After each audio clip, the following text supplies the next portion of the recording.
तू मला सांगितलं की तुझं स्कूलिंग झालंय, तुझे वडील पोलीसमध्ये होते, देन तुझं कॉलेज तू हॉटेल मॅनेजमेंट केलं, देन BMM केलं आणि मग एका मार्केटिंग एजन्सीमध्ये तू जॉबला लागलीस, ॲडव्हर्टायझिंग एजन्सीमध्ये. सो आता मला हे समजून घ्यायचं की ह्या सगळ्यामध्ये तू कॉन्टेंट क्रिएशन कधी तुला म्हणजे असं वाटलं की कॉन्टेंट क्रिएशन करावं? बिकॉज तुला ट्रॅव्हल करायचं आहे तो वेगळा पार्ट आहे, पण कॉन्टेंट क्रिएशन करायचं हे तू कधी डिसाईड केलं? हे डिसाईड मी म्हणेन की मी एकटीनेच डिसाईड नाही केलं आहे. आता ॲड एजन्सीमध्ये जे तू काम करतोस ना, तुझं खायचं काहीच नसतं, म्हणजे तुझा टायमिंग नाही आहे, कधी पण का बाहेरचं का. तर आम्ही ऑफिसमध्ये ना बाहेरचं खायचो.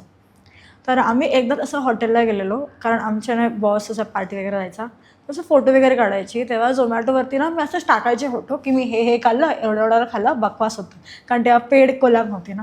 तुम्ही बोलायची हे बकवासच आहे. माझे असे कलिग्स बोलले की तू ट्राय कर ना. तेव्हा टाकून इंस्टाग्राम तसं नवीन नवीनच आलेलं आणि रील तर नव्हतंच तेव्हा.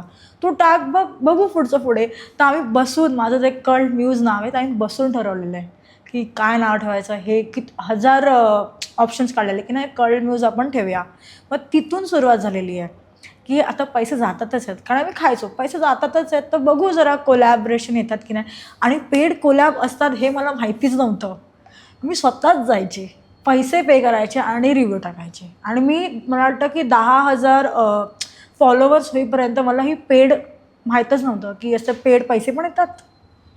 नंतर मला कळलं की अरे अच्छाचे पैसे पण घ्यायचे असतात. पण ती सुरुवात त्या माझी ऑफिसमधूनच झालेली आहे की हे कॉन्टेंट चालू करायचे. नंतर मला असं कळलं यार, तेव्हा मी फिरलेली तेव्हा पण हे ना व्हिडिओज नाही काढले रे.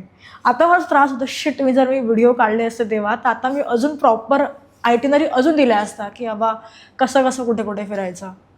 मग ती सुरुवात माझी ऑफिसमधून झाली. आणि थँकफुल त्यांनी मला खूप, माझे जे फ्रेंड्स होते, आता म्हणजे कलिग्स होते पण आता माझे फ्रेंड्स आहेत, पण त्यांनी मला मदत केली. लाईक वगैरे तेच करायचे, कमेंट सांगायचे, कमेंट करा, तेच कमेंट करायचे. पण तेव्हा अशी अपेक्षा नव्हती की इथून मी वर जाणार आहे, इथून माझं काही होणार आहे, कारण तेव्हा माझा जॉब होता.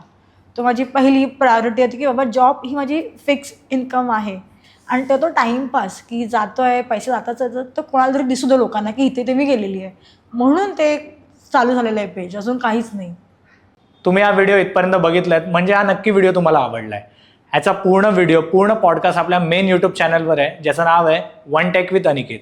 हे चॅनल तुम्ही नक्की फॉलो करा. आणि इंस्टाग्रामवर आम्ही बऱ्याच रील्स ह्या व्हिडिओच्या अपलोड केलेल्या आहेत, त्या पण तुम्ही सगळ्या बघा.